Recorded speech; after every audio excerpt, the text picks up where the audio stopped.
Hi, I'm Starlet Baker, the Executive Director for Strongwater Farm, and if you're just now joining us, thank you. And we are in Chapter 2 of the Strongwater Series titled Meet the Team, and what the intent is just trying to get our story up and out Strongwater. This is a media project for about a year-long project, so lots of good information, lots of heart, lots of stories, and just overall hoping to connect with the community. So with that being said, connecting with some of the instructors here. So I have Miss Cailey Archer, who is our lead instructor here at Strongwater Farm. Welcome, Cailey. Well, thank you. So thank you so much for being here. I know you and I have been trying to connect at least for a few weeks now, trying to sit down and carve out some time to kind of get you out there as far as the Strongwater Series is concerned, and get you kind of pulled into the story as far as this project is concerned. So as you know, we're celebrating our 25-year anniversary, Yes. which is fantastic. Largely thanks to you guys and the team here, of course.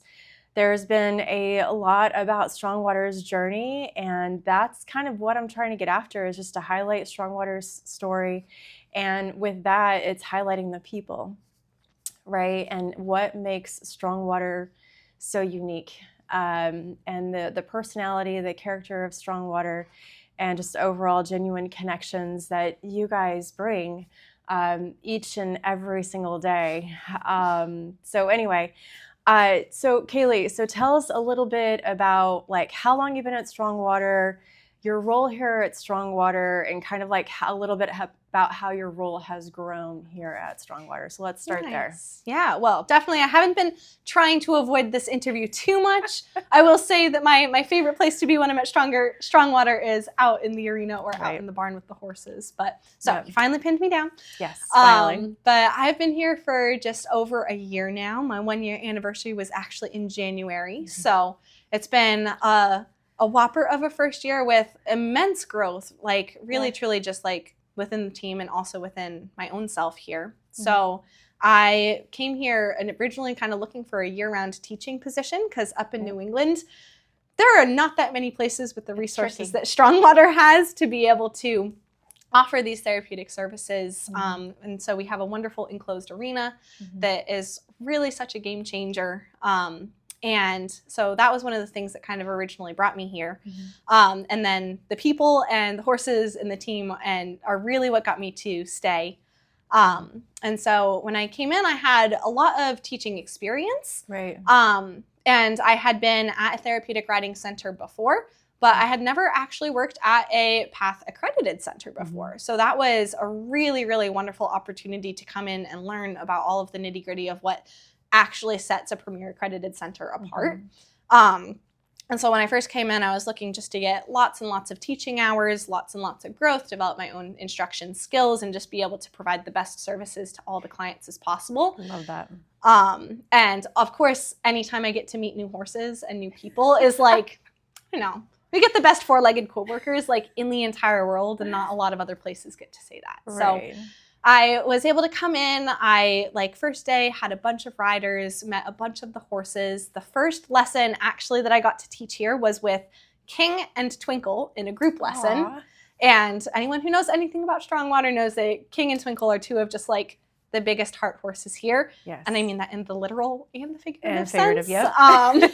Fair. But that was just such an amazing way to start. And so yeah, just started out with a bunch of teaching, and then some of the own goals that I was chasing, I really wanted to complete an actual mentorship program. Mm-hmm. And so I was able to do that through PATH. And since then, I've taken on 2 mentees that are here working on acquiring their own CTRI certification. Awesome. So both of them are currently teaching lessons that I'm supervising for, and that has been so wonderful. There's been a lot of really outstanding curriculum development here between me and our other mentor certified instructors. Mm-hmm. So just kind of watching that all come together and be brought to life has been very, very cool. Other things that have been going on are I got my equine specialist in mental health and learning certification. Right. Yep. So that was one of the That's other fair. things I was like very, very much looking forward to. And so to be able to acquire that is wonderful, because I think that the education that goes into working with some of those more specialized programs is incredibly important, because we have great capacity to help people, but we're also responsible for everything that goes into that. Right.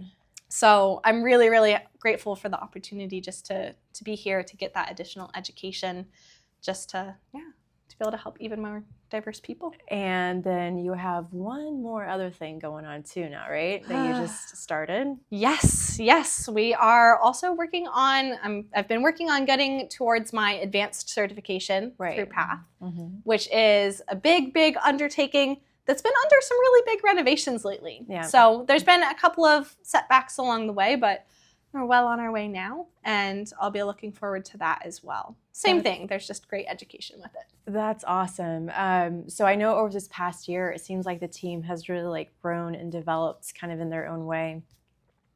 I've been seeing a lot of the team members go after like the EAL certifications. We have more than a couple ASMHLs now, which is fantastic. And then I know you're interested in your advanced, and I remember during the interview questions, right?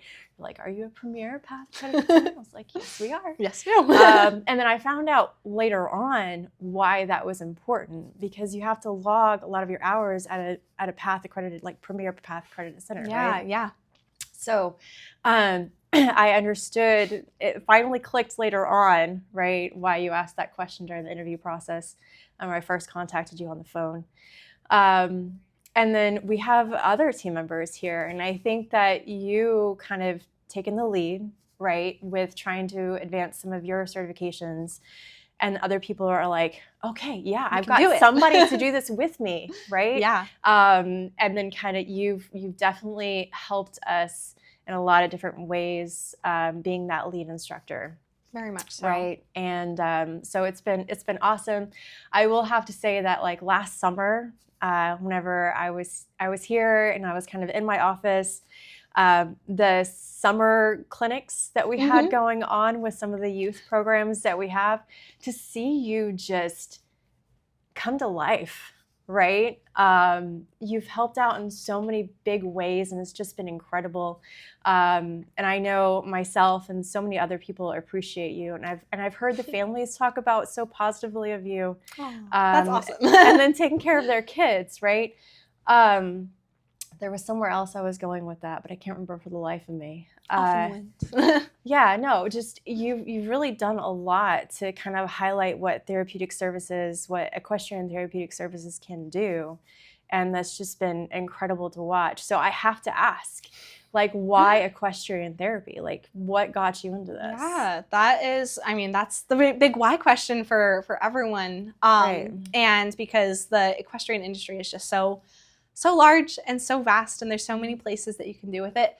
And I knew since I was 11 years old, I was in middle school, and all of the people, they're trying to ask you like, oh, what are you going to be? There's so many career options.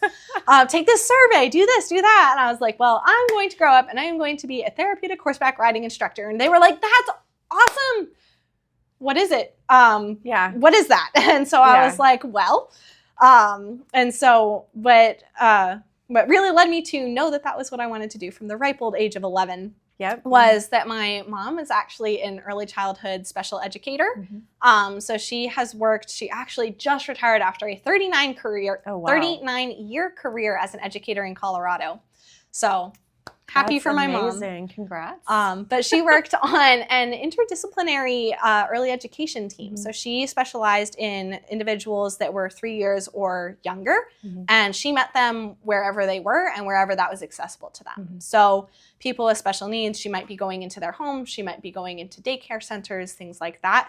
And she was doing these early intervention services, again, interdisciplinary, meaning she was trained as an educator, but she also had a speech-language pathologist on her team. She also had an occupational therapist. So they were getting the entire cohesive unit, and they worked together as a team. So she would bring all of that information back to them, and she would get input from them, and then she'd be able to implement those services. That actually is very similar to what we have going on here at Strongwater. So it's cool to see that come to life again. And so she was working with them, and I loved what she was doing for the individuals themselves. But many people would say, you're like 3 years old. They probably don't even know what's going on. Right. But she was also right there as an advocate for the families the entire way, showing them how to work with their kids in a way that maybe they hadn't had the chance to before, and learn these cool things for them or with them, and then be able to advocate for them really strongly once they aged out of her personal services. So that was one of the things, like my mom is one of my biggest role models. And so being able to do something in a similar way, perhaps be kind of one of those next steps, right? I'm not working early intervention. There's no 3-year-olds in the barn. No. But to be one of those continuation of services for the people that would kind of like age out of where she could help was a really cool way to continue that tradition of helping people. And then obviously along with helping people, anyone who's met me has also probably met or known that my dad is actually a retired police officer. So he had a 20-year career in a police department in Colorado, in like the suburbs right outside of Denver, in honestly a kind of tumultuous time in Colorado. So he worked as a detective and also on the streets. And so he did so many things to help so many people. And just in my entire family, my brother's also going to be a doctor. The Archer family is fantastic. I mean, I don't like to brag about ourselves, but we're pretty cool. You do. Cool. Yeah, you do really well. But yeah, so just being brought up by people like that, there's no way that you can't go into a career where you're not helping people or doing something for others. But I definitely get something out of it as well. So ever since I was young, I knew that I wanted to help people, but I also had this great love of horses. And so certainly when I got to 11 years old, I was like, I am going to put the two of those together, and I am going to help some people, and I am going to do it with horses. So hence my, I'm going to be a certified therapeutic horseback riding instructor. Dream was born, and I have chased it ever since. That's crazy. So, and it seems like you are absolutely the type that if you have your mind set on something, like you're going to achieve it. Yeah, I think that was a lesson that I learned from my very first lesson horse ever. His name was Jack. Okay. And Not Jack, Jacques. not Jacques. But that was Jack. the horse that I really wanted to buy recently. Anyway, so a silly thoroughbred, but we love him. But yeah, this horse Jack. So I was in my riding lessons, and I was like a little itty bitty little peanut on top of this big old standardbred horse who had been around and seen some stuff. And we were riding, and I learned this persistence because of him, because every time I would ride, he would duck his head down to try to eat grass. He was allergic to it. It was actually really bad for him. So he had some funky diet stuff. But he would pull down to get the grass, and I was so little itty bitty that I could like never get his head back up on my own. And someone would always have to come help. But eventually, I started figuring out. I knew that I could kind of, use my core, use my body, engage a little bit more. And it wasn't really about how hard you pulled, but it was about using your body in the right way. Right. But dealing with a lot of little rope burns and stuff like that in the process. But that little lesson in resilience of, you know what, you can do hard things. You can deal with the horse pulling you down. You don't have to fight it so hard, but you can use all the tools in your toolbox to kind of get yourself back up. Yeah. Was a lesson that horse, Mr. Jack, taught me, and I still carry with me like all these years later. That's wonderful. One small example. Yeah. I love that story. So we can do hard things, right? That seems to be a piece of our conversation between you and I off and on over this past year. So definitely. That's good. And I feel like, across all of our participants and our families, like that's been kind of like, you're okay. This seems hard, but you can do hard things. Yes. Right. And kind of like building that building blocks of courage. So no, that's wonderful. I love that story of Jack. That's great. That little persistence, right? A little bit goes a long way. So that's good. So when it comes to Strongwater, so I remember what I was going to say earlier. So one of the things that I was really going to applaud you for, and I've seen this countless times, but one, for instance, was like, you are so there for the clients, right? Even whenever participants and clients show up not on the schedule, right? So there was this school group that was thought to be on the schedule. At least they thought they were on the schedule. And they ended up coming up for their lesson. And I remember you and Shannon, I was like, hey guys, I'm sorry. Like the school group is here. We gotta do something. They came all the way out here. And you and Shannon were getting ready to condition King and Twinkle. And you literally dropped what you were doing and you pivoted right there in that second to meet the clients where they were at, right? And to provide some sort of benefit for the clients right there. And that's not the only story that I have of that example, right? Yeah. So something that I've definitely noticed about you is that you really step into that leadership role. You're like, okay, we're going to do this, even on the hard days. Like you're Especially here. on the hard days. I know, but like sometimes it's just hard for us to show up. But once you're here, like I've seen you come through for people. And it's just been amazing. Liz and I, we give you props all the time. Like, we're so grateful for you. And I appreciate it. Being on the team. I know the board is grateful for you. And like across the team, everybody has a lot of respect for you. And that's important, especially here with such a close-knit team. Yeah, right? definitely. I've seen you help out with the barn chores. I've seen you just kind of pitch in wherever, even, taking down the lights and stuff like that. So it's been a pleasure to have you with the team. Whenever it comes to Strongwater, like what are some of your special stories about Strongwater? Yeah. So I actually love that you brought up that school group. So this is probably one of the most, involved lessons that I've been a part of here. Mm-hmm. So it's a group of 6 students that are all brought from one of the local high schools. Mm-hmm. And they all come with educators, and then they each share a horse. So it's like there's 2 instructors, 6 students, 6 educators, as well as about 3 volunteers per horse team. That's a lot. That's a lot of people. That is a lot.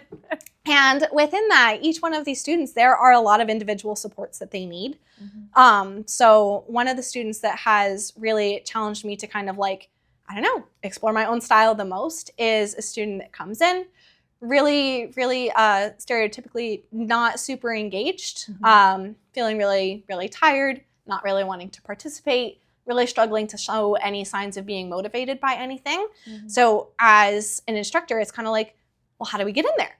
If you don't want to be here, what's something that we can do that's going to make this valuable to you? Because that's really what it's all about, is increasing the value to the people that are participating. And it took, I've been working with this rider for a little over a year now. Mm-hmm. And really, really recently, we found something that motivated him, something called trotting on a horse. So it's a little bit faster than a walk. Yes. It's really, really bouncy. A lot of our clients actually love it because it has immense sensory input. Okay. So if you're kind of going throughout your day a little bit I never thought of it like that. Awake or underwhelmed, it kind of it's like a shock to the system. It's like if you've been sitting in a hot, sunny day, and then all of a sudden you jump into the cool pool, it really wakes everything up kind of about you. Yes. So in a lot of ways, that can bring a lot of regulation to students. And so it can either be upregulation or downregulation. And with the student, it's actually a little bit of both. It's such a cool experience. And again, after about a year of working with him, figuring out this is a motivating factor, we were doing some behavioral charting, and we always do a check-in and a checkout with this group. Mm-hmm. And I don't think I will ever forget, we were doing a checkout after a particularly marvelous day. He started out by saying, "That's too many things. I can't do that many things today. There's no way." He was getting frustrated, but we knew he could do it. Yeah, you can do. So he was getting elevated. You can do hard things, and so he was getting a little bit elevated. But he knew that he wanted to fill out all of those boxes on his chart so that he could get to that end reward goal of doing his trot on his horse for that very first time. And he did it. Yeah. We knew he could. So thanks to his wonderful horse, Pekea, and our incredible team of volunteers with him who's been super consistent. Yeah. So he was able to do his trotting, and then we were doing our checkout. And normally he chooses to check out just with a little picture card that kind of shows how he's feeling. Mm-hmm. On this day, he looked at all 3 of the options, chose the happiest looking face, and then said, I'm feeling like that went really well today. I'm feeling really proud. And I was like, that was like the most positive regard stuff that he had ever said. Wow. And to someone from the outside, it might seem like a really small thing, But to get that type of huge response here. from a rider who had just seemed really, really uninterested, it was really, really cool to see. Wow. So that'll yeah. stay with you for a while. Yeah. For sure. Wow.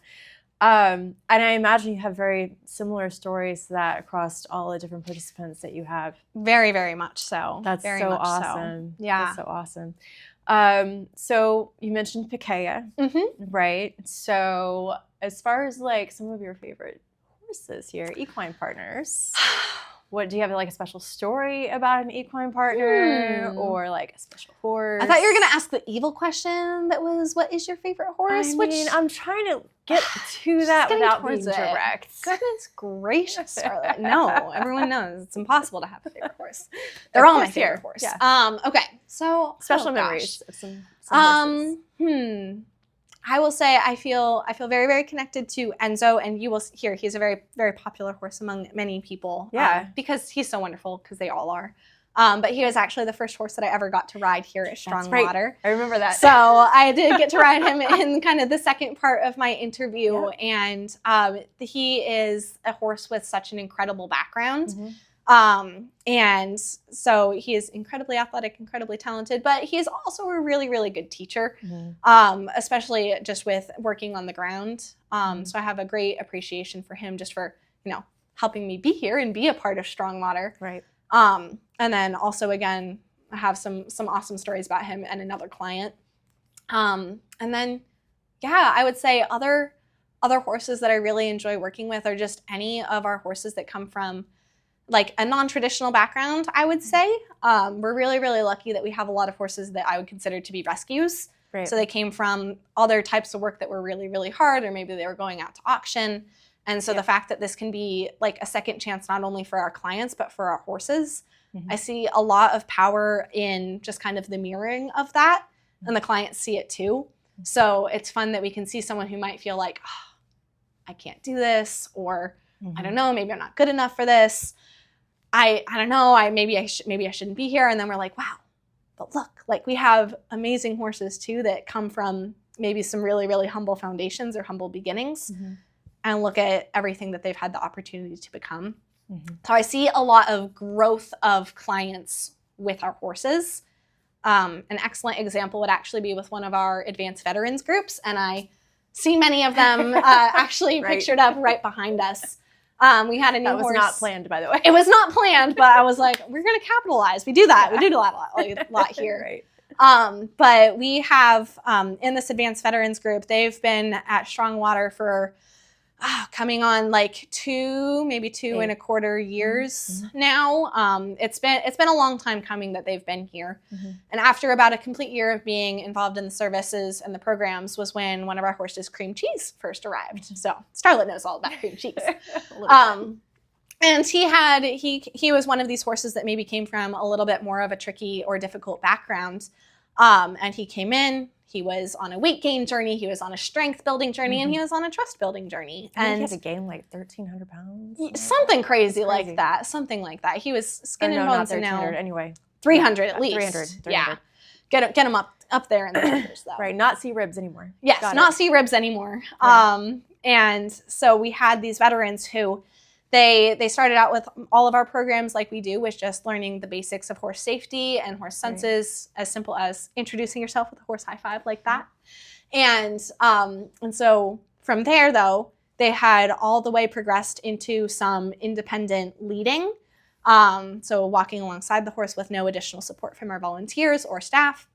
And then they were also doing riding, working on some pretty complex things like posting at the walk, again, steering obstacle courses. So they'd really, really buffered up their skills. And that's when Cream Cheese was first introduced into our group. And they have the honor and privilege of being the first group to work with the new horse, Cream Cheese. And boy, oh boy, do I tell you that just made their world to be trusted with that responsibility of being that soft place for this new horse to land. And they welcomed him with open arms and lots of scritchy fingers, which Cream Cheese loves to no end. And so it was a really, really cool step in their journey to be independent enough to be trusted with one of the horses that needs a lot of that just care and consideration. And then since then, that was a huge step for them. now we get to watch, me and the co-instructor Sophia for that group, we get to watch these veterans come in, halter and lead their horses entirely on their own out into the arena, Yep. groom them entirely independently, tack them entirely independently, and then take cream cheese on a ride through an obstacle course, literally like all on their own. All on their own. And so just seeing that whole journey in just confidence and trust and partnership and how they cheer each other on as they're doing that has just been, again, one of just probably the most powerful experiences. So that's a long-winded way to say it. There is no favorite horse because they all have like a million and one of those things, and you are never ever getting an answer of which one is the best out of me.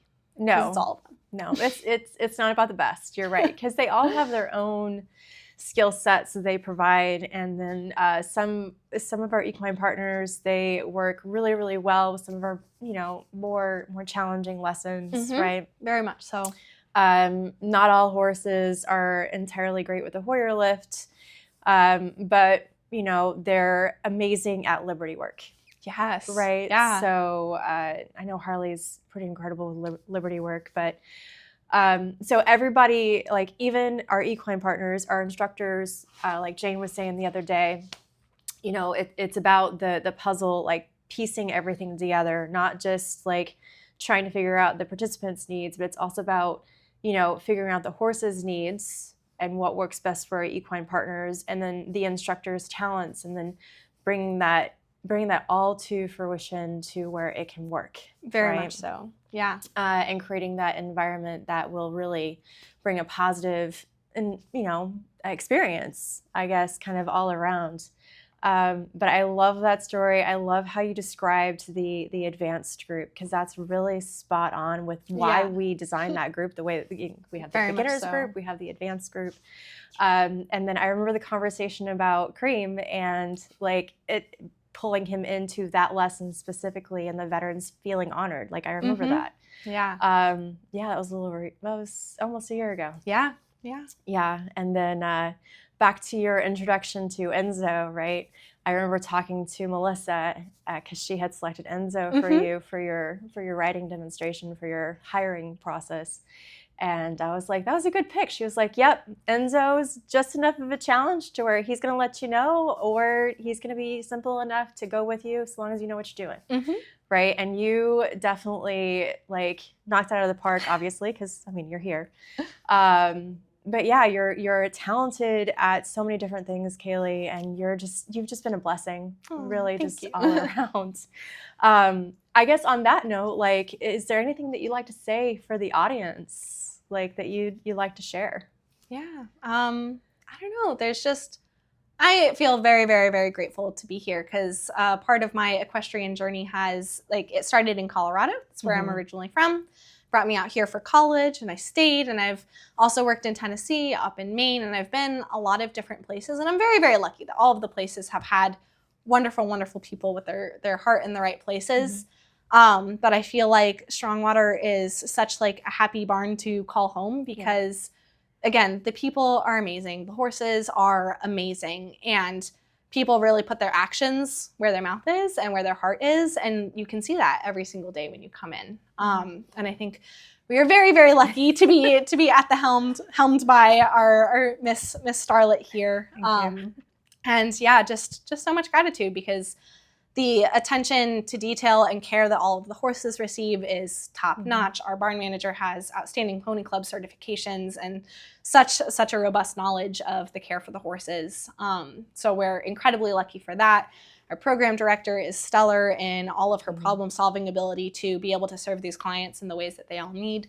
So I like really truly as a team, like without one of the parts, it just wouldn't be what it is. And again, to be able to have a place where sometimes the equestrian community can be a little rocky, or there can be a lot of different opinions, and to have a place where all of those different options can be heard and the best answer is going to be found is just like so incredibly valuable. So we have a lot of heart here. Very much. A lot of heart, strong team dynamic culture. And we're there for each other. Yeah. I was talking to one of the team members earlier today about like why Strongwater, right? And I think you just kind of clued in on that one pretty well. So anyway, I know you got a lesson here pretty soon. So thank you, Cailey. Thank you. Definitely appreciate your heart. Definitely appreciate like your love of life here, inside and outside of Strongwater. Actually, too. She's a marathon runner through and through too. Lots of extra activities. Someone's got to catch those loose horses. Right. Right. Thank you, audience. Thank you for your time. Thank you for your interest. Make sure you like, share, and subscribe, and take care. Happy riding. Yes.